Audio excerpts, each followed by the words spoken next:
नमस्कार बच्चों, मैं ज्योति आपका स्वागत करती हूँ अपने चैनल पे लर्न विद ज्योति में। और आज हम पढ़ने जा रहे हैं क्लास 5th की हिंदी MP बोर्ड भाषा भारती। पार्ट है 20 उज्जैनी। तो आज पार्ट 20 के क्वेश्चन आंसर्स और शब्दार्थ करेंगे। पहला क्वेश्चन देखिए, निम्नलिखित शब्दों के अर्थ शब्दकोश से खोजकर लिखिए। पहला है शब्द तय किया। तय किया का होता है अर्थ निश्चित किया। परिवारजन यानी परिवार के लोग। ऐतिहासिक यानी इतिहास से संबंधित। दर्शनीय का होता है देखने योग्य। शोभा यानी सुंदरता। भव्य विशाल। कर्मभूमि यानी कार्य क्षेत्र। प्रश्न क्रमांक 2 देखिए, निम्नलिखित प्रश्नों के संक्षिप्त उत्तर लिखिए। पहला है सभी बच्चों ने यात्रा हेतु कहाँ जाना तय किया। तो आप उत्तर लिखेंगे कि सभी बच्चों ने यात्रा हेतु उज्जैन जाना तय किया। बच्चे उज्जैन जाना चाहते थे, वहीं जाना उन्होंने क्या किया, तय किया। ख देखिए, उज्जैनी की प्रमुख पहचान क्या है। तो उज्जैनी की प्रमुख पहचान महाकाल मंदिर है। आप इस तरीके से उत्तर लिखेंगे, उज्जैनी की प्रमुख पहचान महाकाल मंदिर है। ग देखिए, उज्जैन का गोपाल मंदिर कहाँ स्थित है। तो आप उत्तर लिखेंगे, उज्जैन का गोपाल मंदिर छतरी चौक में स्थित है। ओके। प्रश्न क्रमांक 3 देखिए, निम्नलिखित प्रश्न के उत्तर लिखिए। पहला प्रश्न है क सांदीपनी कौन थे। तो आप उत्तर लिखेंगे, सांदीपनी कृष्ण, बलराम और सुदामा के गुरु थे। प्रश्न ख देखिए, उज्जैन की वेधशाला किसने बनवाई और क्यों। उत्तर है, उज्जैन की वेधशाला जयपुर के राजा जयसिंह द्वितीय ने बनवाई। इसको बनवाने का उद्देश्य था नक्षत्रों और ग्रहों की गति व स्थिति का पता लगाना। ओके। ग प्रश्न देखिए, जिनकी कर्मभूमि उज्जैन रही है ऐसे राष्ट्रीय कवियों के नाम लिखिए। उत्तर है, हमारे राष्ट्रीय कवि श्री कृष्ण सरल एवं शिवमंगल सिंह सुमन की कर्मभूमि उज्जैन रही है। प्रश्न 4 देखिए, सही जोड़ियां बनाकर आमने सामने लिखिए। तो यहाँ पे महान राजा कौन थे। तो आप लिखेंगे, जोड़ी मिलाएंगे, विक्रमादित्य। कुंभ का मेला हर 12 वर्ष में लगता है, 12 वर्ष हो जाएगा। सांदीपनी आश्रम, तो यहाँ पे श्री कृष्ण और बलराम। ठीक है, इस तरीके से जोड़ी बन जाएगी आपकी। क्वेश्चन नंबर 5 देखिए, रिक्त स्थानों की पूर्ति कीजिए। तो यहाँ पे आपको 3 ऑप्शन दिए गए, इसमें से जो सही ऑप्शन होगा, सही आंसर होगा, आप रिक्त स्थान में भरेंगे। पहला देखिए क उज्जैन रिक्त स्थान में आएगा तीर्थों में श्रेष्ठ है। तो आपका आंसर होगा तीर्थों। उज्जैन तीर्थों में श्रेष्ठ है। ख देखिए, कालिदास डैश के नवरत्नों में थे, किसके, विक्रमादित्य। तो आपका आंसर होगा कालिदास विक्रमादित्य के नवरत्नों में थे। ग देखिए, विज्ञान और ज्योतिष में रुचि रखने वाले डैश को बड़े गौर से देखते हैं। यहाँ पे क्या होगा आपका आंसर। तो आपका आंसर होगा विज्ञान और ज्योतिष में रुचि रखने वाले वेधशाला को बड़े गौर से देखते हैं। वेधशाला। घ देखिए, उज्जैन में लगने वाले कुंभ मेले को सिंहस्थ कहते हैं। सिंहस्थ। ओके। अब नेक्स्ट भाषा अध्ययन करते हैं। पहला क्वेश्चन देखिए, निम्नलिखित शब्दों का शुद्ध उच्चारण कीजिए और लिखिए। तो इसका सिर्फ शब्दों का शुद्ध उच्चारण करके आपको लिखना है अपनी नोटबुक में। तो उच्चारण कर लेते हैं हम।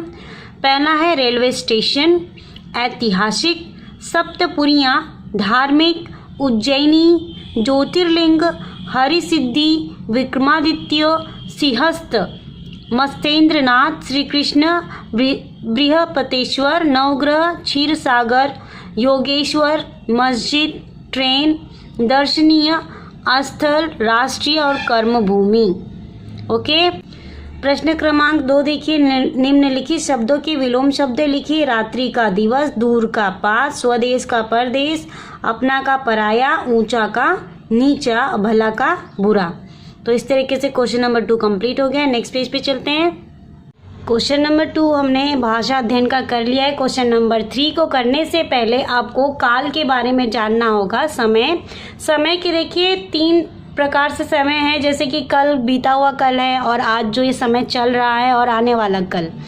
तो इसके जो 3 नाम है काल के, वर्तमान काल, भविष्य काल और भूतकाल।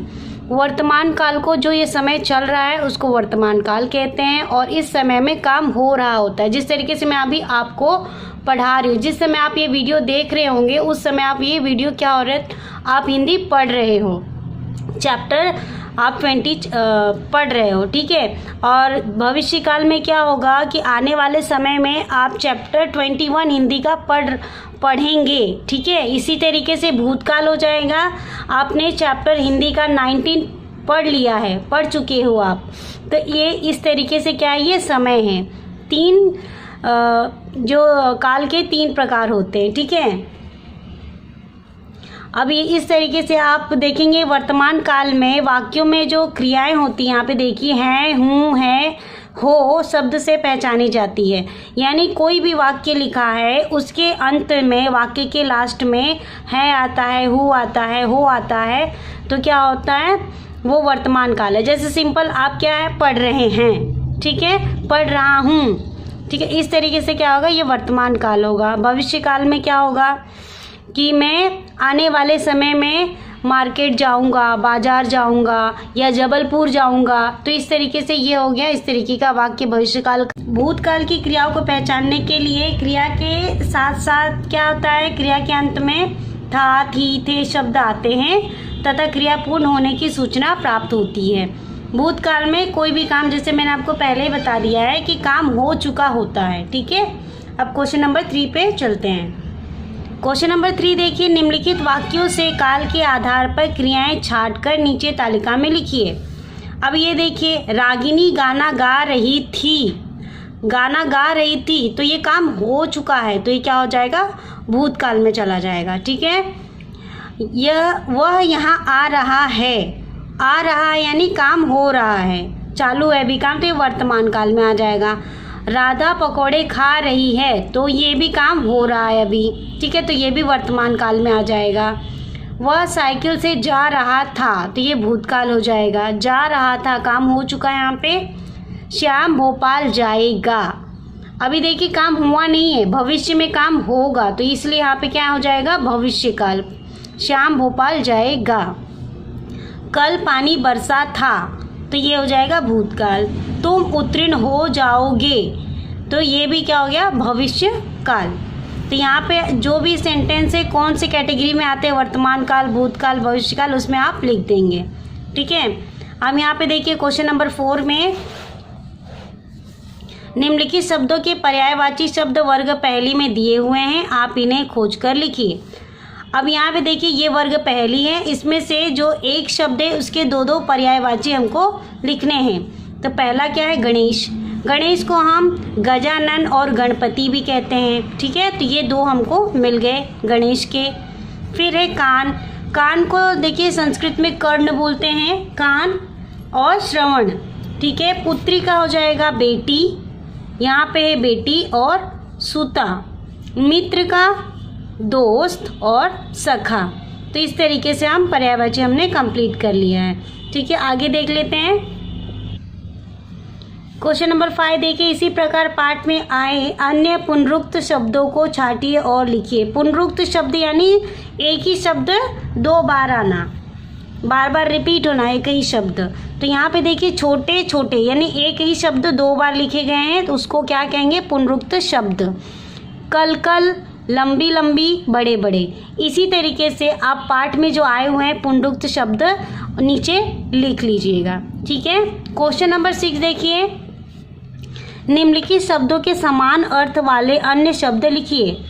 अब इसके समान अर्थ वाले लिखना है, रुचि, रुचि के ही 3 उसी की तरह समान अर्थ जो निकले उस तरीके के शब्द लिखने हैं हमें। रुचि का होता है चाह, इच्छा, अभिलाषा।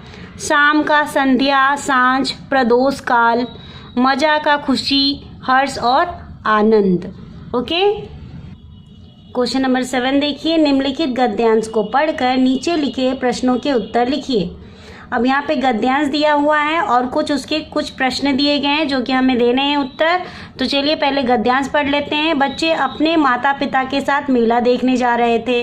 बड़े लड़के अपने साथियों के साथ मेला देखने गए। मेला शहर के बाहर बड़े मैदान में लगा था और बिजली की रोशनी में जगमगा रहा था। वहाँ खिलौनों, मिठाइयों, फलों, चाट, पकौड़ी और कपड़ों की दुकानें सजी थीं। एक तरफ सर्कस, मदारी का खेल, काला जादू और झूले लगे हुए थे।